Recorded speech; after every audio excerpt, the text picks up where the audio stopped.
Also, I want you to expand on what you said no earlier to my earlier question about whether it's possible to would ever be possible for the Arab world or Arab people to hold both sides on these kind of in these proxy conflicts to account simultaneously, and to Yeah. have a kind of coherently and genuinely kind of people powered solution, like a genuine indigenous organic kind of social movement or mass movement for greater democracy, transparency, however you want to put it. I don't know.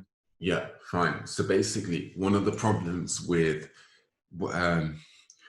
problems with branding-based politics, but what I mean by this is like the way that the US or the UK would justify their neo-imperialism by stating that they're trying to spread democracy or they're trying to spread this or that.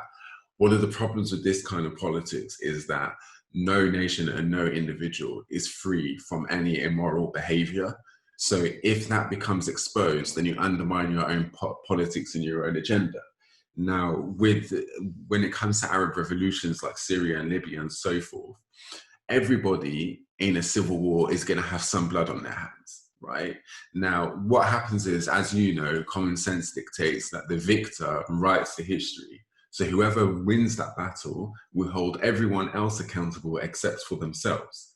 And the reason that they do that is because if they if they do hold themselves accountable, they're going to inevitably unravel immoral actions that have happened at the hands of rebel forces or whatever it is. And then you're going to enter what Aziriab spoke about last week or the week before. We have this infinite regress of revolutions because the other group think that they're morally superior to someone else. So basically, the point is this: in order to stop this continuous cycle of revolution, someone needs to win the war and someone needs to make themselves immune from accountability at the end of that war. That's just how it works. Not necessarily. You could say the person who this a hallmark of a more stable or democratic state could be that they can tolerate that a certain amount of criticism, and there is rule of law is kind of Yeah. more becomes more of an actuality rather than just a principle. I don't think there's truly raw rule of law anywhere where you hold everyone equally accountable for the same crime, but you see it more possibly in some places than others. And you where you could get out of that cycle is by once the person wins, is to not immediately then to try and annihilate their Mhm. opposition. That the future is in dialogue and where you allow that kind of genuine pluralism, like that you'll defeat your enemy, but not completely annihilate them, and then allow them to participate in kind of the future dialogue within that country or within that polity. Or Yes. So I think the key phrase that you used there was a certain amount of accountability. So, for example, a lot of countries do this where they start to do accountability in stages to not rock the boat too much. So Britain is a good example of this, right? Like the Iraq War, 10 years later, whatever, then there was a Chilcot inquiry. In 20 years' time, then somebody will be put into prison or be ruled posthumously guilty of a war crime, right? Britain does it never ever opens the can of worms all at once. Same thing with 9/11. We're probably going to hear about it in 20 years' yeah, time. well, What they only happened? do it in Africa, right? We've had this thing about the International Criminal Court only ever taking African dictators like to war crime tribunal. You know, Well, no, but it's true. It's true. The victors will always judge themselves in bite-sized chunks to not destabilize their own system. But when it comes to other people's systems, they will do everything all at once. They'll throw the whole flipping kitchen sink at the war tribunal. when there's also not only will they expect them to be held sometimes to a higher standard than they would hold themselves to, but they know that the people holding those people to account are less forgiving than they are in a sense.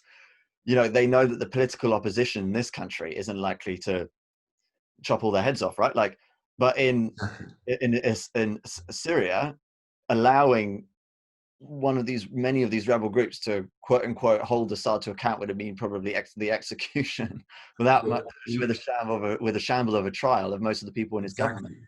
guilty of. Interestingly, this is counterintuitive because this is what's preventing well, this is partly what's preventing Bashar al-Assad from stepping down or releasing his authority because he knows that the people that are going to hold him into account are going to show absolutely no mercy. Look what they did with, I don't like Saddam Hussein, but look what they did with him in that kangaroo court they set up, where Or they with Gaddafi. changed one of the judges and they put a Kurdish guy who presumably had family killed by Saddam, and he was Right. emotionally inclined to then rule a harsher sentencing on him on Eid Day.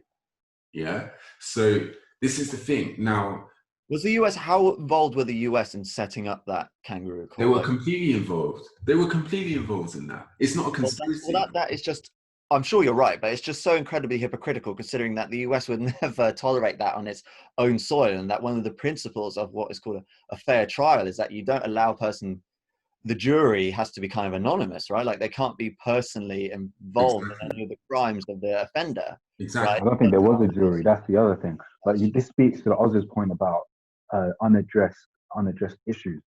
The point about the Kurds is very potent because there was clearly grievances that the Kurdish community held, quite rightly so, against Saddam, and so that was then manipulated and weaponized to further the imperial ends, or the ends of America. But of course, that's on like a meta level. On a micro level, the judge saw that someone who had persecuted him and his community for the longest amount of time was seen to be getting justice, quote unquote, right? So I think it speaks to that point about having these unaddressed underlying issues within these multi-ethnic nations, which is then kind of left to fester and weaponized down the line. Mm. Well, even deeper than the multi-ethnicity of these states is the multi-ideological nature of a lot of these states, in that you have Shia and Sunni, or secular and quote-unquote Islamist, or whatever, right? And how do you I'd say those divisions can sometimes be even more volatile, right? I mean, you're welcome to correct me on that. Sean, look at this, yeah? The judge before this one, the first judge, was ruled too soft. Okay? And who decreed that? No idea. Then this judge, he himself was reportedly held and tortured by Saddam security agents in the 80s, and he lost several family relatives in the 90s. This I shouldn't laugh, but shouldn't be the judge in like, it's just pathetic. But what we don't understand is, being like this, even if you're against that individual, is counterintuitive, because it makes the person less amenable to seizing his authority, because he knows that he's going to fall into hands. Basically, it's colonial rhetoric, forgive me, but it is what it is. So basically a bunch of savages that are just going to throw the kitchen sink at it. If everyone has a personal investment in everything, then, you know. Exactly. Now, that's what I was trying to say the other day about Tunisia, when they were saying about how Bin Ali fled and he wasn't held accountable, whatever.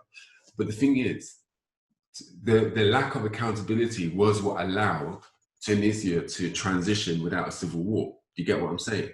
So you have to kind of, politics, yeah, it's nice to have these ideals and to want to have everything done in a perfect way, but it's not going to be done in a perfect way. Sometimes you need to make that concession. It is what it is. Well, then I guess the question is, how do we, it's what was my earlier question, but maybe there's some kind of constructive way that we can answer it. That how do we deal with these pre-existing conflicts or divisions in a way that doesn't play into foreign power interests? Yeah. Well, it's the only ways I can think of are completely idealist. They're just completely theoretical, which is, number one, create some kind of system to incentivize the embedding of experts in your political system. Number two, for migrant communities impartial experts. I think that's the key point, isn't it? One of the points. Exactly. Number two, migrant communities have to focus on the stability and identity of their children, because one of the things that happens in civil wars is radicalized groups take advantage of this, and we are unique compared to the Judeo-Christian world in that our migration phenomena is relatively recent. So these are my two main my two main things. The second point is quite easily achieved actually, but the first point about incentivizing the Arab governments to want to have experts in their political system, this is completely idealistic. I don't see how we can do that. I really don't. It's very interesting, your second point, because it's I notice a parallel with the Israel situation actually, in that you're saying that the Arab diaspora has to use the rewards, if you like, of unwitting rewards, but rewards nonetheless of them being a party to this Western exploitation, right? Like this is the idea that that British, for example, went into India, Pakistan, took the region for all it was worth, imported all that wealth, and then was kind enough to let some of those people then live in their country. This is one of the 1,000 reasons I have no truck with racists. But I'll say, you have the audacity to question the presence of these migrant communities with all that we did over there. And, but they're in a privileged position in the sense in that they are benefiting from the often ill-gotten wealth of their host country. But you're saying they should at least use the benefit maybe of that stability, of that education, to then go back and try and do some good in the with their family. Yeah, exactly. So one of the things, obviously, that I had to go to Israel at one point for The work. reason, by the way, sorry, I should just say the reason I brought Israel into it is a lot of people make the same argument about the Jewish quote unquote diaspora in America. In that But this is one thing that Israel have done really well, is that they've realized that they're basically building a country based on migrants. And actually that can be a massive strength. The UAE is the same, even though they don't give migrants the same rights. But the point is that like communities like the Turkish community, the Kurdish community, Iraqi, Moroccan, Algerian, these are communities with very high migrant numbers in Europe. Now, why wouldn't you take advantage of that? Instead of rejecting these people that apply for jobs back home, actually, I'm almost inclined to say there should be positive discrimination. Like their job application should be weighted higher because you're embedding different languages. And you're reversing a brain drain, aren't you? Exactly. And you go to Israel now and you look at the infrastructure, you look at how it's built, and it shows to you this argument that I was told as a child.